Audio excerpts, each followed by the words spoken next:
কেউ কথা রাখেনি।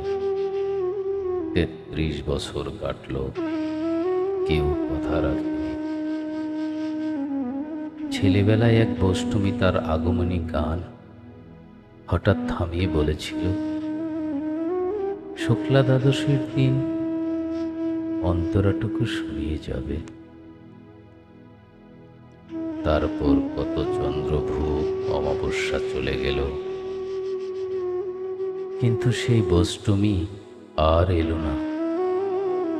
২৫ বছর প্রতীক্ষায় আছি। মামাবাড়ির মাঝির নাদের আলী বলেছিল, বড় হও দাদা ঠাকুর, তোমাকে আমি ৩ প্রহরের বিল দেখাতে নিয়ে যাব, যেখানে পদ্মফুলের মাথায় সাপ আর ভ্রমর খেলা করে। নাদের আলী, আমি আর কত বড় হব?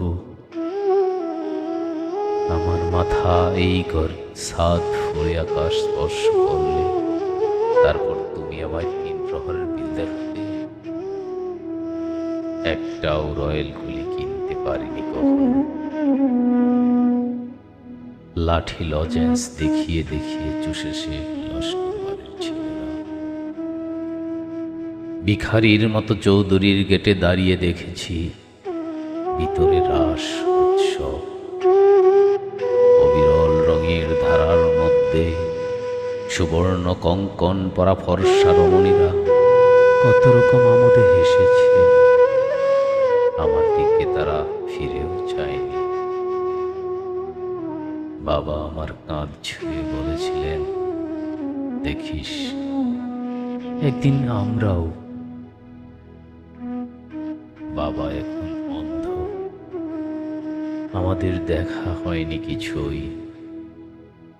সেই রয়্যাল গুলি, সেই লাঠি লজেন্স, সেই রাস উৎসব আমায় কেউ ফিরিয়ে দেবে না। বুকের মধ্যে সুগন্ধি রুমাল রেখে বরুণা বলেছিল, যেদিন আমায় সত্যিকারের ভালোবাসবে সেদিন আমার বুকেও এমন আতরের গন্ধ হবে। ভালোবাসার জন্য আমি হাতের মুঠোয় প্রাণ নিয়েছি। দুরন্ত ষাঁড়ের চোখে বেঁধেছি লাল কাপড়। বিশ্ব সংসার তন্ন তন্ন করে খুঁজে এনেছি ১০৮টা নীলপদ্ম। তবু কথা রাখিনি বরুণা। এখন তার বুকে শুধুই মাংসের গন্ধ। এখন সে যে কোনো নারী, কেউ কথা রাখে। ৩৩ বছর কাটল, কেউ কথা রাখে না।